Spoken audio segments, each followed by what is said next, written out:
الحمد لله وكفى وسلام على عباده الذين اصطفى خصوصا على أفضلهم وخاتم النبيين محمد الأمين وعلى آله وأصحابه أجمعين. أما بعد، أعوذ بالله من الشيطان الرجيم. بسم الله الرحمن الرحيم. وأمطرنا عليهم مطرا فساء مطر المنذرين. قل الحمد لله وسلام على عباده الذين اصطفى الله خير عما يشركون. أمن خلق السماوات والأرض وأنزل لكم من السماء ماء فأنبتنا به حدائق ذات بهجة ما كان لكم أن تنبتوا شجرها أإله مع الله بل هم قوم يعدلون. صدق الله العظيم. رب اشرح لي صدري ويسر لي امري واحلل عقدة من لساني يفقهوا قولي. اللهم ربنا الهمنا رشدنا وعصمنا من شرور انفسنا. اللهم ارنا الحق حقا وارزقنا اتباعه وارنا الباطل باطلا وارزقنا اجتنابه. آمین یا رب العالمین.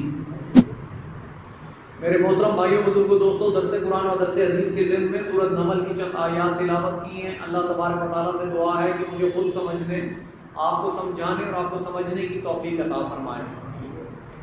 جو حدیث پاک میں آج آپ کے سامنے بیان کرنے لگا ہوں، اس کے راوی ہیں حضرت ابو ہریرہ رضی اللہ تعالی عنہ. عن ابی ہریرہ رضی اللہ تعالی عنہ قال قال رسول اللہ صلی اللہ علیہ وسلم لا تدخلون الجنۃ حتى تؤمنوا لا تدخلون الجنۃ حتى تؤمنوا ولا تؤمنوا حتى تحابوا اولا ادلکم علی شیء اذا فعلتموه تحاببتم افشوا السلام بینکم او کما قال رسول اللہ صلی اللہ علیہ وسلم. حدیث کے راوی ہیں حضرت ابو ہریرہ رضی اللہ تعالی عنہ، اور میں نے آپ کو بتایا تھا کہ کس قدر نامور یہ صحابی ہیں اور کس قدر ان کی احادیث کے سلسلے میں خدمات ہیں. اصحاب صفہ میں شامل تھے اور بہت ہی قسم پرسی کی زندگی بسر کی، لیکن ساری عمر دین اسلام کو سیکھا. رسول اللہ صلی اللہ علیہ وسلم کے منہ سے نکلی ہوئی ہر بات یاد کر لی، اور وہ باتیں آج تک ہم تک پہنچ رہی ہیں ایک سند کے ساتھ. تو روایت کرتے ہیں حضرت ابو ہریرہ رضی اللہ تعالیٰ عنہ فرماتے ہیں کہ اللہ کے رسول صلی اللہ علیہ وسلم نے فرمایا کہ لا تدخلون الجنۃ حتی تؤمنوا، تم میں سے کوئی جنت میں داخل نہیں ہوگا جب تک کہ اس کے دل میں ایمان نہ ہو. بہت اہم بات ہے. میں پھر سے عرض کر دوں کہ اسلام اور ہے، ایمان اور ہے، اور احسان کا درجہ اور ہے. تو جنت میں جنت میں کوئی داخل نہیں ہو پائے گا جب تک اس کے دل میں ایمان نہ ہو. میں نے آپ کو بتایا تھا کہ ایمان کی کیفیت وہ ہے کہ تمام وہ چیزیں جو غیب میں ہیں اس پر ہمارا یقین ایسے ہونا چاہیے جیسے وہ چیزیں ہم پر ہمارے سامنے موجود ہیں. آمنت باللہ کما ہوا باسمائہ وصفاتہ وقبلت جمیع احکامہ اقرار باللسان وتصدیق بالقلب.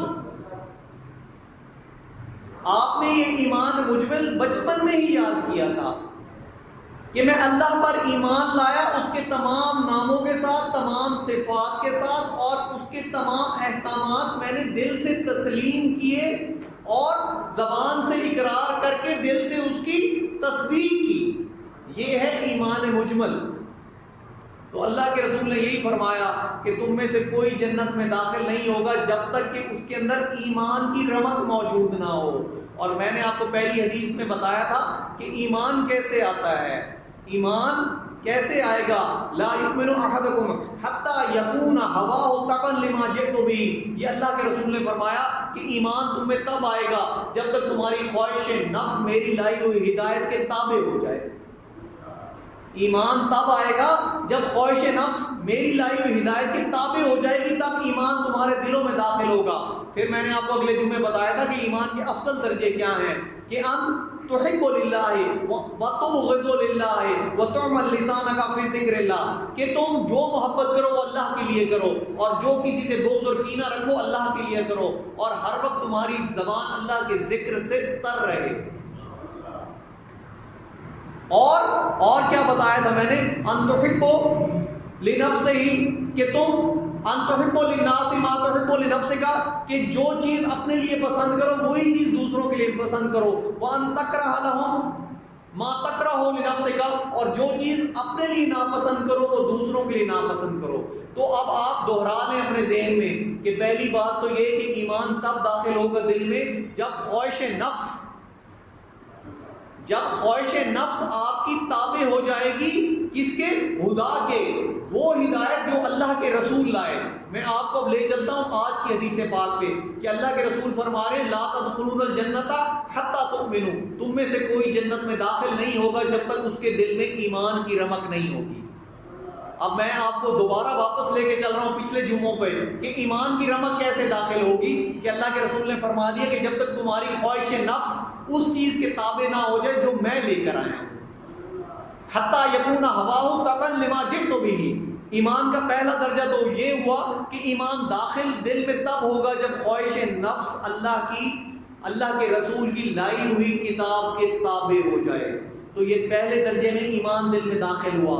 پھر افضل درجے میں ایمان کیا داخل ہوا کہ آپ نے جس سے بھی محبت کی اللہ کے لیے کی، جس سے بھی بغض رکھا اللہ کے لیے رکھا، اور ہر وقت اپنی زبان کو اللہ کے ذکر سے تر رکھا، اور اپنے مسلمان بھائی کے لیے وہ چیز پسند کی جو اپنے لیے پسند کرتے تھے، اور اس کے لیے بھی وہی چیز ناپسند کی جو اپنے لیے ناپسند کرتے تھے۔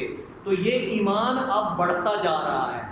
پہلے تو خواہش نفس تابع کی آپ نے خدا کے، ہوا کو خدا کے تابع کیا، پھر اگلے درجے میں آپ نے تمام چیزیں اللہ کے لیے کی، اور تیسرا درجہ اور ایمان کا تکمیلی درجہ کیا ہوگا، جس میں پھر آپ احسان کے درجے کو پہنچنے لگیں گے۔ احسان کا درجہ کیا ہے کہ ان تعبد اللہ کأنک یراہ، کہ تو اللہ کی بندگی ایسے کر جیسے کہ تو اللہ کو دیکھ رہا ہے۔ فَإِن لَّمْ يَسْتَطِعْ فَإِنَّهُ يَرَاكَ، اگر تیرے اندر یہ استطاعت نہ پیدا ہو سکے تو کم از کم یہ کیفیت ضرور پیدا کر لے کہ اللہ تجھے دیکھ رہا ہے۔ تو پھر اب میں نے آپ کو 3 درجے سمجھا دیے کہ ایمان داخل کب ہوگا، کہ جب خواہش نفس تابع ہو جائے گی خدا کے، ہدایت کے، جو اللہ کے رسول لائے، جو اللہ تبارک و تعالیٰ نے نازل کیا۔ اِنَّا أَنزَلْنَاهُ فِي لَيْلَةِ الْقَدْرِ وَمَا أَدْرَاكَ مَا لَيْلَةُ الْقَدْرِ، یہ جو چیز نازل ہوئی اس مبارک رات میں، اگر آپ کی خواہش نفس اس کے تابع ہو جائے گی تو ایمان کا پہلا درجہ شروع ہوگا۔ افضل درجہ آپ کو پتہ چل گیا، اور تکمیلی درجہ میں آپ کو سمجھا دوں۔ تکمیلی درجہ ان الذین قالوا ربنا اللہ ثم استقاموا، یہ تکمیلی درجہ ہے۔ بات قرآن مجید کی ہے۔ سورت الف لام میم سجدہ ہے، سورت فصلت بھی سے کہتے ہیں کہ بے شک جن لوگوں نے کہا کہ اے اللہ تو ہی ہمارا رب ہے، ان الذین قالوا ربنا اللہ ثم استقاموا، پس اس پر ڈٹ گئے۔ اب ہٹنے والی بات نہیں ہے، اب شک و شبہ والی بات نہیں ہے۔ ثم لم یرتابوا، پھر وہ شک و شبہ نہیں کرتے، پھر ان کے دل میں کوئی گرہ نہیں رہتی، تمام الجھنیں دور ہو جاتی ہیں، شک و شبہ کی کوئی گنجائش نہیں رہتی۔ اب جو میرے رب کا حکم ہے میں اس کی تعمیل کروں گا، جن منکرات سے میرے رب نے روکا ہے میں ان منکرات سے بچ کے رہوں گا، جن معروفات کا حکم دیا ہے وہ تمام کے تمام اچھے کام میں سر انجام دوں گا۔ اب پوری کی پوری دنیا، پورا معاشرہ، خواہ میرا گھر، میرے بچے میرے خلاف کھڑے ہو جائیں کہ بات تو مولوی ہو گیا ہے، اس کا دماغ خراب ہو گیا ہے، ہمیں دنیا کی تمام رسم و رواج سے روک رہا ہے، لیکن اب میں ہٹوں گا نہیں۔ ثم استقاموا، اب میں نے اپنے پاؤں کو مضبوط کر لیا، ایمان کے تکمیلی درجے میں جا رہا ہوں کہ اب جو رب نے کہا وہ مانوں گا۔ جتنا پریشر آئے گا میرے اوپر عقائد کے سلسلے میں، عبادات کے سلسلے میں، رسومات کے سلسلے میں، معاشرت، معیشت، سیاست، ان 6 گوشوں کے سلسلے میں جو پریشر دنیا کا آئے گا، معاشرے کا آئے گا، سوسائٹی کا آئے گا، میرے اپنے گھر کا آئے گا، وہ میں برداشت کروں گا، اسے وتھ سٹینڈ کروں گا۔ پھر تو ہوگا ثم استقاموا، پھر وہ ڈٹ گئے۔ اللہ تبارک و تعالیٰ فرماتے کیا ہیں کہ ایسے لوگ جب اس لیول پر ڈٹ جاتے ہیں میرے لیے، ان کا یقین ٹھک جاتا ہے کہ مجھے رب مان لیتے ہیں، مجھے اپنا پالن ہار مان لیتے ہیں، مجھے اپنا مالک آقا مان لیتے ہیں، تو پھر ہوتا کیا ہے؟ تتنزل علیہم الملائکۃ، تو ان پر فرشتے نازل ہوتے ہیں اسی دنیا میں. تتنزل علیہم الملائکۃ الا تخافوا ولا تحزنوا وابشروا بالجنۃ التي کنتم توعدون. کہ اے بندے اب خوف نہ کھا. اللہ تخافو، تو نے رب کو رب مان لیا، اس پر تو استقامت پہ آ گیا، دنیا سے ٹکرا گیا، تمام رسم و رواج سے ٹکرا گیا. اب تیرے لیے ہم اترے ہیں اوپر سے، ہم ہیں تیرے دوست. اللہ تخافو، اب خوف نہیں کھانا، ولا تحزنوا، اور اب غمگین نہیں ہونا. یہ لفظ غمگین ہونا کیوں آیا ہے؟ کہ دنیا میں تو بہت سارے مصائب آئیں گے آپ کو. جب آپ اللہ کے لیے استقامت اختیار کریں گے تو دنیا آپ کے خلاف ہو جائے گی، معاشرہ خلاف ہو جائے گا، سوسائٹی، ایون آپ کے گھر والے خلاف ہو جائیں گے. تو مصائب اور آلام کی تو ایک لمبی لسٹ آپ کے سامنے آ جائے گی، ہر وقت پریشانی سے دوچار ہوں گے. تو اسی لیے تو فرشتے اتر رہے ہیں اور کہہ رہے ہیں کہ اب خوف نہ کھانا اور اب غمگین بھی نہ ہونا، کیونکہ استقامت تو اختیار کر لی. دل میں اب دغدغہ نہ آئے، دل میں کوئی لغزش نہ آئے. اب ہم تمہارے دوست ہیں. وہ ابشروا بالجنۃ التي کنتم توعدون، اور ہم تجھے اس جنت کی، اے لوگوں ہم تمہیں اس جنت کی بشارت دیتے جس کا تم سے وعدہ کیا. نحن اولیاؤکم فی الحیات الدنیا وفی الآخرہ، ہم تمہارے دوست ہیں. دیکھو پوری دنیا کو تم نے دشمن بنا لیا، پورے معاشرے کو، سوسائٹی کو تم نے دشمن بنا لیا، کیونکہ تمام کی تمام 6 چیزیں تم نے، عقائد، عبادات، رسومات، معاشرت، معیشت، سیاست، 6 کی 6 چیزوں میں تم اللہ کے کہے ہوئے قانون پر جم گئے اور معاشرے سے ٹکر لے لی. اب معاشرہ تو تمہارے خلاف ہے لیکن ہم تمہارے دوست ہیں. نحن اولیاءکم، اب فرشتوں سے بڑھ کر دوست کون ہو سکتا ہے تمہارا؟ جنگ بدر میں کیا تھا؟ 313 تھے، ادھر 1000 تھے. یہاں 7 تلواریں تھی، 2 گھوڑے تھے، اور وہاں اسلحہ ہی اسلحہ تھا. تو اللہ تعالیٰ نے فرشتوں کو کیا کہا کہ جاؤ جاؤ ان کے قدم جما دو اور ان کی مدد کرو. تو پھر شاعر نے کہا کہ فرشتے اترتے دیکھے قطار اندر قطار باہر، فرشتے ہی فرشتے تھے. پھر امداد کے لیے اللہ تبارک و تعالیٰ اپنی نوری مخلوق کو بھیجتا ہے. تو جو لوگ اللہ پر استقامت اختیار کرتے ہیں تو پھر فرشتے یہی کہتے ہیں کہ اب خوف نہیں کھانا، اب غمگین نہیں ہونا، اور تمہیں اس جنت کی بشارت ہے جو جس کا تم سے وعدہ کیا گیا. ہم اس دنیا میں بھی تمہارے ساتھی ہیں اور آخرت میں بھی تمہارے ساتھ ٹھہریں گے، تمہارے حق میں گواہی دیں گے کہ یا اللہ تیرا یہ بندہ تیرے لیے استقامت اختیار کر گیا تھا، آج ہماری سفارش اس کے حق میں قبول فرما. وَلَكُمْ فِيهَا مَا تَشْتَهِي أَنفُسُكُمْ وَلَكُمْ فِيهَا مَا تَدَّعُونَ.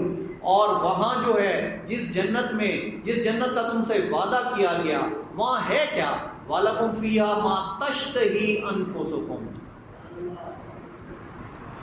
وہاں تمہارے نفس میں جتنی اشتہا ہے، جتنی خواہش ہے، جتنی چیزیں تمہارا نفس مانگ سکتا ہے، جتنی اس کے اندر گنجائش ہے، کیپیسٹی ہے، وہ تمام کی تمام چیزیں اس جنت میں موجود ہیں.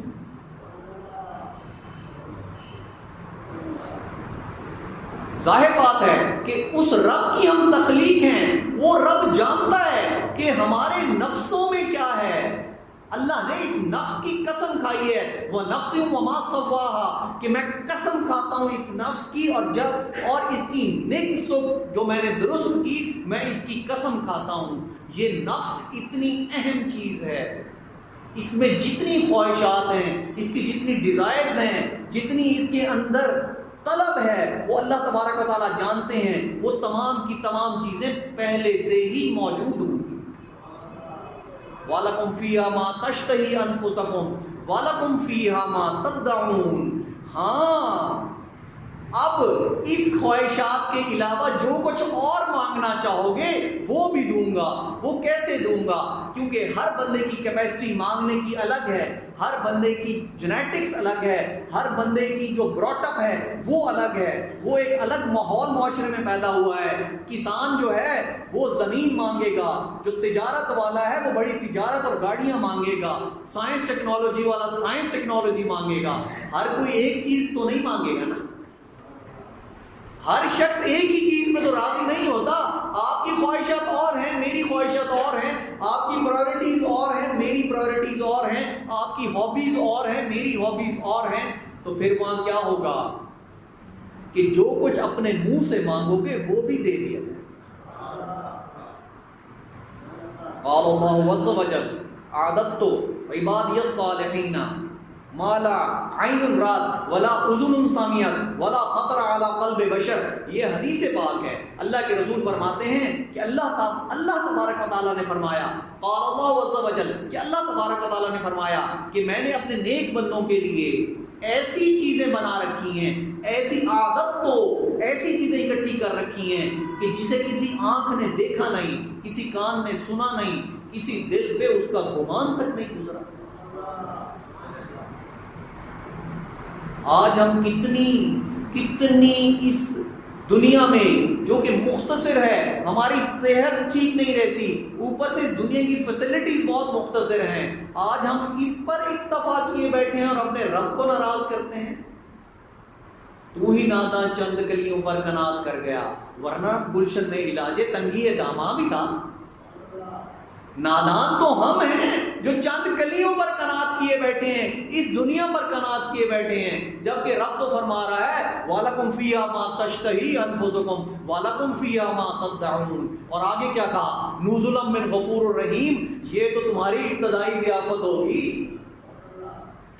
یہ تو تمہاری ابتدائی ضیافت ہوگی، اصل دعوت تو میں نے بتائی ہی نہیں، کیونکہ اس کا تو تمہارے دل کے اوپر گمان تک گزر نہیں سکتا۔ نزل کہتے ہیں ابتدائی ضیافت کو۔ جب مہمان گرمی میں آپ کے گھر پہنچتا ہے، بٹھاتے ہی سب سے پہلے کیا کرتے ہیں؟ ٹھنڈا شربت پیش کرتے ہیں، یا آتے ہی روٹی دے دیتے ہیں؟ نہیں، بٹھائیں گے، ٹھنڈا شربت پیش کریں گے، اسے کہیں گے کہ وہ سکون کا سانس لے، سلام دعا ہوگی، اصل ضیافت کی تیاری تو پھر آپ شروع کرائیں گے۔ تو نزل کے درجے میں یہ تمام باتیں اللہ تبارک و تعالیٰ فرما رہے ہیں کہ جو تمہارے نفس مانگیں گے اور جو تم مانگو گے یہ تو نزل کا درجہ ہے، اصل دعوت تو میں نے چھپا کر رکھی۔ یہ میں آپ کو ایمان کا تکمیلی درجہ بتا رہا ہوں، وہ درجہ والسابقون السابقون اولئک المقربون فی جنات النعیم ثلۃ من الاولین وقلیل من الآخرین علی سرر موضونہ متکئین علیہا متقابلین یطوف علیہم ولدان مخلدون باکواب وابارک وکأس من معین لا یصدعون عنہا ولا ینزفون وفاکہۃ مما کثیرہ وَلَحْمِ طَيْرٍ وَفَاكِهَةٍ مِّمَّا يَتَخَيَّرُونَ وَلَحْمِ طَيْرٍ مِّمَّا يَشْتَهُونَ وَحُورٌ عِينٌ كَأَمْثَالِ اللُّؤْلُؤِ الْمَكْنُونِ۔ منکش قسم کے تختوں پر بیٹھے ہوں گے، تکیے لگائے آمنے سامنے بیٹھے ہوں گے، ایک ہی عمر کے لڑکے ان کے چکر لگاتے ہوں گے، ان کے ہاتھ میں آب خورے اور سرائیاں ہوں گی، ایسی شراب ہوگی جس سے نہ سر کا درد ہوگا نہ وہ بہکیں گے، اور جو میوے ہوں گے ان کی بہتات ہوگی جس کی وہ خواہش کریں گے، اور پرندوں کا گوشت ہوگا، اور بڑی بڑی آنکھوں والی حوریں ہوں گی جیسے کہ چھپے ہوئے موتی۔ یہ اللہ تبارک و تعالیٰ خود بیان فرما رہے ہیں، میں کوئی لفاظی نہیں کر رہا، کوئی لفاظی نہیں کر رہا، یہ قرآن کہہ رہا ہے کہ ان کے لیے یہ سب کچھ ہوگا۔ یہ بھی سارا نزل کے درجے میں ہے، اصل دعوت نہیں بتائی، کیونکہ اس کا گمان دل پر گزر نہیں سکتا، وہ ہمارے ورا الورا ثم ورا الورا، ہمارے معیار سے آگے کی چیز ہے۔ اور آخری بات آپ کو ایمان کے تکمیلی درجے میں بتا دوں، وَمَنْ أَحْسَنُ قَوْلًا مِّمَّنْ دَعَا إِلَى اللَّهِ وَعَمِلَ صَالِحًا وَقَالَ إِنَّنِي مِنَ الْمُسْلِمِينَ۔ اور سب سے اچھی بات کوئی انسان جو اپنے منہ سے نکال سکتا ہے، وَمَنْ أَحْسَنُ قَوْلًا، یہ افضل تفضیل کا صیغہ ہے کہ اس سے اچھی بات کس کی ہو سکتی ہے؟ جو لوگوں کو اللہ کی طرف بلائے۔ آج پورا دن ہم بات چیت کرتے ہیں، گپ شپ کرتے ہیں، تو اللہ تبارک و تعالیٰ نے کیا فرمایا کہ سب سے اچھی بات کیا ہوگی کہ تم لوگوں کو اللہ کی طرف بلاؤ، اور دائی کا عمل بھی نیک ہونا چاہیے۔ یہ نہیں کہ دائی اللہ کی طرف بلا رہا ہے اور وہاں اعمال اچھے نہیں ہیں، وہاں اس کا رزق حلال نہیں ہے، جھوٹ بھی بولتا ہے، خیانت بھی کرتا ہے، بد عہدی بھی کرتا ہے، ایسا دائی کی دعوت بے اثر ہو جائے گی۔ دائی کا آگے عمل بھی نیک ہونا چاہیے، وَعَمِلَ صَالِحًا وَقَالَ إِنَّنِي مِنَ الْمُسْلِمِينَ، اور وہ یہ کہے کہ ہاں میں نے اپنا سر تسلیم خم کر لیا اللہ تبارک و تعالیٰ کے سامنے۔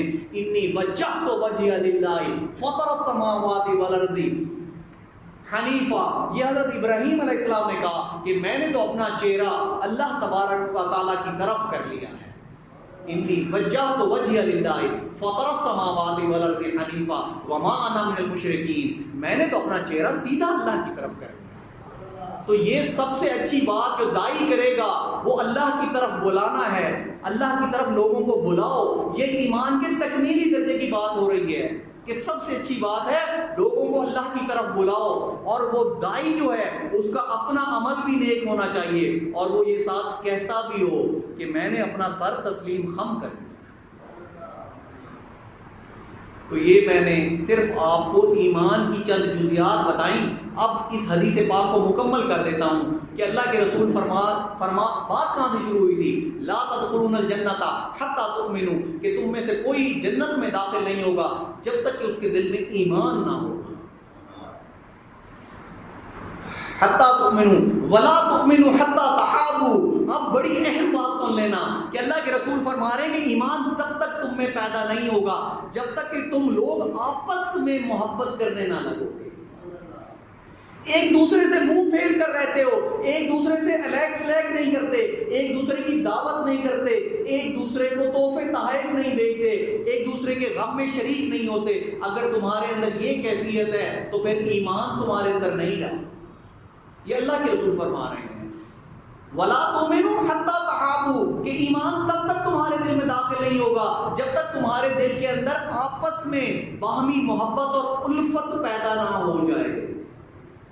مومنین کی آپس میں باہمی محبت اور الفت پیدا نہ ہو، ایمان پیدا نہیں ہوگا۔ اور اللہ کے رسول فرما رہے ہیں هَلْ أَدُلُّكُمْ عَلَىٰ شَيْءٍ إِذَا فَعَلْتُمُوهُ تَحَابَبْتُمْ، کہ کیا میں تمہیں ایک ایسی چیز نہ بتا دوں کہ جس سے تمہارے آپس کے اندر محبت بڑھ جائے اور محبت پیدا ہو جائے؟ جس چیز پر اگر تم عمل کر لو تو تمہاری آپس کی محبت بڑھ جائے، کیا میں تمہیں ایک ایسی چیز نہ بتا دوں؟ کیونکہ اگر محبت نہیں کرو گے ایک دوسرے سے تو ایمان نہیں ہوگا، اور اگر ایمان نہیں ہوگا تو جنت میں داخل نہیں ہوگے۔ اب یہ پورے کا پورا سیکوینس تمہیں یاد ہونا چاہیے۔ تو اللہ کے رسول فرما رہے ہیں افشوا السلام بینکم، آپس میں سلام کو فروغ دو، سلام کرنے میں پہل کرو، ایک دوسرے میں سلام کرنے میں پہل کرو، سلام کو آپس میں فروغ دو، بڑھ چڑھ کر ایک دوسرے سے سلام کرو۔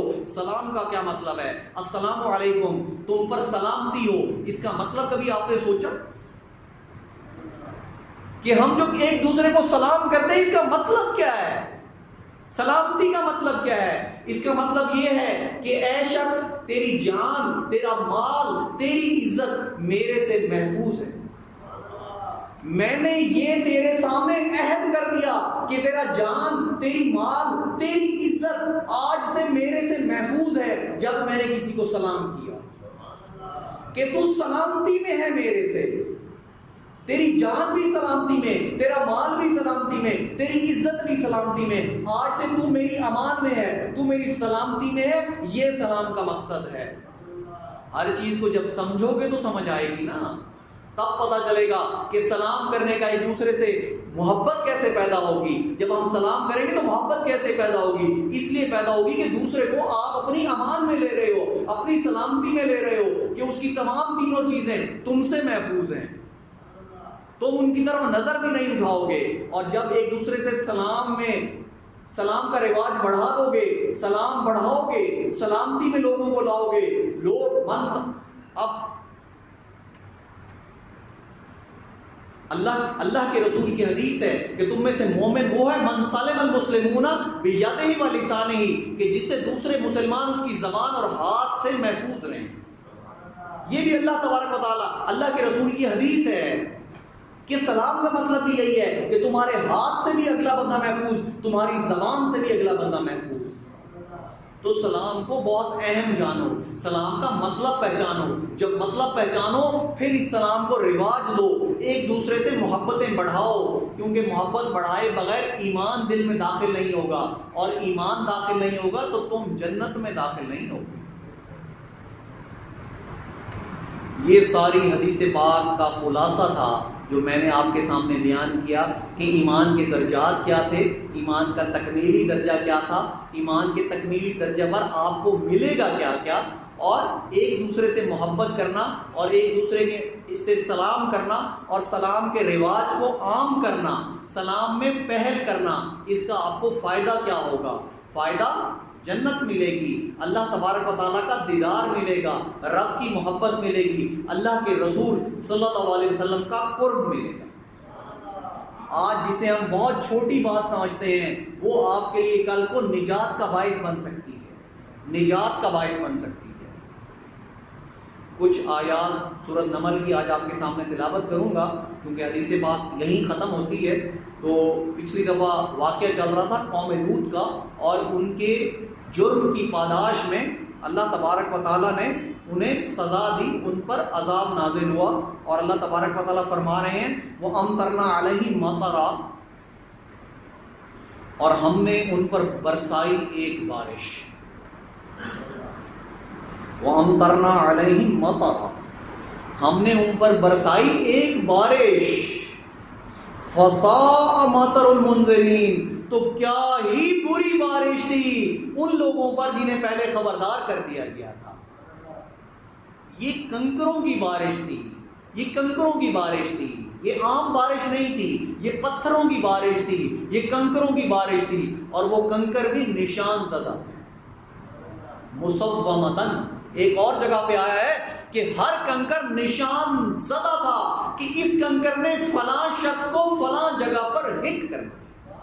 نشان زدہ اسے کہتے ہیں کہ یہ گولی آپ کے نام کی لوڈ ہو گئی، اسے مصومتاً کہتے ہیں، یہ نشان لگ گیا، اس پر ٹھپا لگ گیا کہ یہ گولی اب آپ کا مقدر ہے۔ تو رب نے بھی وہاں کنکر پر لکھ دیا کہ یہ کنکر اس شخص کا مقدر ہے۔ تو اللہ تبارک و تعالیٰ نے پھر خود فرمایا کہ کیا ہی بری بارش تھی۔ فَسَاءَ مَطَرُ، تو کیا ہی بری بارش تھی ان لوگوں کے لیے جنہیں پہلے خبردار کر دیا گیا تھا۔ حضرت لوط علیہ السلام نے اپنی زندگی لگا دی انہیں خبردار کرنے پہ، اور جب نہ مانے تو پھر ان کا انجام یہ ہوا۔ آگے قرآن کریم فرما رہا ہے قُلِ الْحَمْدُ لِلَّهِ وَالسَّلَامٌ عَلَىٰ عِبَادِهِ الَّذِينَ اصْطَفَىٰ، تو کہہ دیجئے اے اللہ کے نبی کہ تمام شکر، تمام تعریف، تمام ثنا اللہ کے لیے ہے، اور سلامتی ہو، برکات ہوں اللہ کے ان بندوں پر جن کو اللہ نے چن لیا۔